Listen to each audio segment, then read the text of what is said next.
Good afternoon, everyone, and welcome to the Finance Committee for UCPS. Today is Tuesday, June the 3rd, 2025. I'd like to call this meeting to order, starting with the approval of the agenda. Second. All in favor? Aye. Next is the approval of the minutes from April 29th, 2025. Second. All in favor? Aye. Next is the approval of the SNS produce contract. Ms. McLean. Yes, so in your packet, you have a memo requesting approval for a new vendor, Foster Cavanis, for our school nutrition produce contract. There has been some, I don't know if you want to call it a glitch of some sort. They've used the state contract for the distributor that they have been using. The vendor had some problems with the state level paperwork and notified school nutrition that they would no longer be working with the district or in North Carolina. So they had to go through the process of determining the next lowest bidder and go through the federal process to determine who they could award the next school year contract for. So this is requesting approval for Foster Cavanis for them for one more year, so before they can do their next RFP process for produce. I know that sounds it's a complicated way to say basically the vendor pulled out of the contract and this was their option. Any questions? Hearing none, need a motion to approve sending the SNS produce contract to the full board on June the 3rd tonight. So moved. Second. All in favor? Aye. Next is budget amendments and transfers. Ms. McLean. Yes, so at this time of year, I don't have a lot to present with budget amendments and transfers. I'm in the process of closing down our school year, so we have a few state amendments that have been received. As you can see, a little, $100 for some additional funding in 029. We got some certification funds for national board pay that the state supports, some additional technology funds and transportation money on the state side. Then with federal, we have a little bit of additional money for an EC grant that we received, as well as some equipment grant money that school nutrition receives. Then with capital outlay, we had some of that bond premium funding that we needed to get posted on our general ledger and presented to you all, which you have approved as well. And then just some grants. We received a couple of grants for some ag tech funding that the schools are receiving, and that's the other special revenue. And then some cleanup that we're beginning as we get into year end on our federal transfers. Does anybody have any questions? Hearing none, need a motion to send to the full board approval for the budget amendments and transfers. So moved. Second. All in favor? Aye.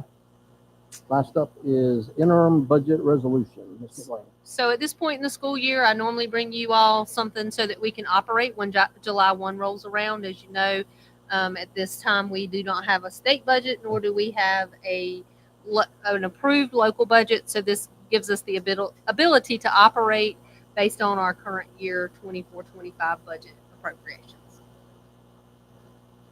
Any questions on the interim budget? Hearing none, need a motion to send to the full board the interim budget resolution for 25-26. So moved. Second. All in favor? Aye. Aye. Informational items, Ms. McLean, finance software update. Yes, so I didn't type up something for you all this month. Since we have shifted our go live date, we're working on our new timelines. We're working through a lot of our new processes. I'm really digging into and evaluating where we may have found some gaps in our process so that we can tighten up those. An example would be when we process some of our documentation that goes between departments. We're trying to ensure that we have a workflow process. So this has given us the time to start doing some of that work.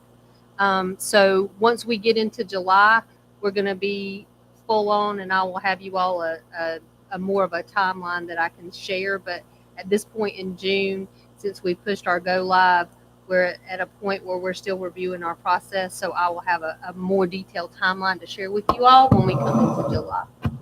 So what other work has happened? Like, how are we progressing the project other than? So we're almost to the point where we're starting to get to the point where we're going to have a sandbox. They have our data. They've got our vendor file. We're working through the HR process. So they've got a lot of our data, our payroll information. It took us a little while to go through a lot of that data because it was so much of it. So they have loaded a lot of this information that we've been pulling from our current system.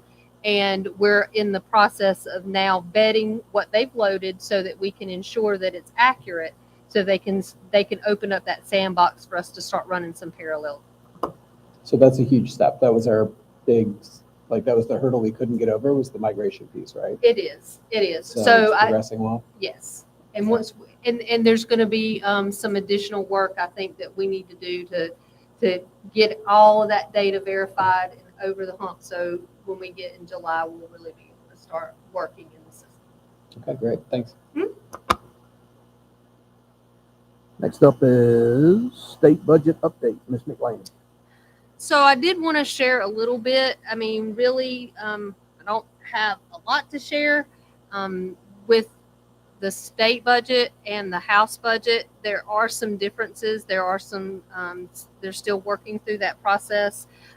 There are some things I think I've mentioned, but I just couldn't remember. So I wanted to kind of go through. There are some items that, if approved, we will have to make some adjustments in our local budget, but it looks like a lot of the retirement rates and hospital rates are coming through what we projected. Some of the salary increases, some are higher, some are lower. So I'm still feeling pretty good about where we are with our local budget projections. But again, I think there's still more to come. It's too hard for me at this point to really tell whether or not there will be any significant changes or anything that we really need to address, but I just kind of wanted to give that as an update.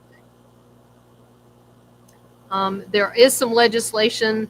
The one thing that I did find, there was a webinar this past week that is related to charter schools. They are removing the oversight of the Charter School Commission from the state superintendent to begin, I guess, really defining processes of how we transfer local dollars to them. And I'm not really sure what that might mean as we go forward, but that was one of the pieces of legislation that was agreed on through both houses. Both sides agree on some of this, so I don't really know what that means, but I just kind of wanted to share that as well. When you start talking about payment processing and transferring funds from the local unit to the charter school, we don't really. Makes me nervous. That's it. That's enough. Any questions for Ms. McLean? Hearing none, our next meeting is not yet decided. We may not have a meeting next month, depending on budget. Yeah, I really think the next meeting that when we come back together will really be once we have some idea what the state budget's going to look like, so we can have some of those conversations. Okay. And with that, I'll Sorry. entertain a motion. Go ahead, Joe. So If we don't meet in July, would you please provide an update to the group on the software? sure, I will include that either in the superintendent update or in the board packet. Okay, thanks. So moved. All in favor? Aye.